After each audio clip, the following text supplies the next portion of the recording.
তো good morning guys. আমার তো অবস্থা খারাপ, আমি কিছুই করতে পারছি না।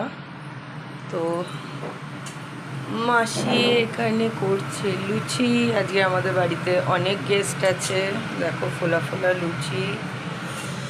এইদিকে আছে হচ্ছে আলু, আর এটা মাসি কিসের তরকারি? লাল ছোলা। আর এটা হচ্ছে হালুয়া, সুজি।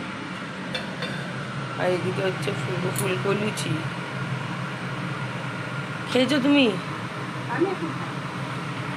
মাসি এখনো খায়নি। এদিকে আমার দিদি শাশুড়ি, দিদা বসে আছে। দিদা সবাইকে হ্যালো বলে দাও।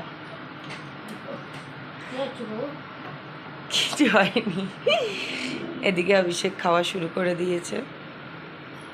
এখন বাজে 9:30।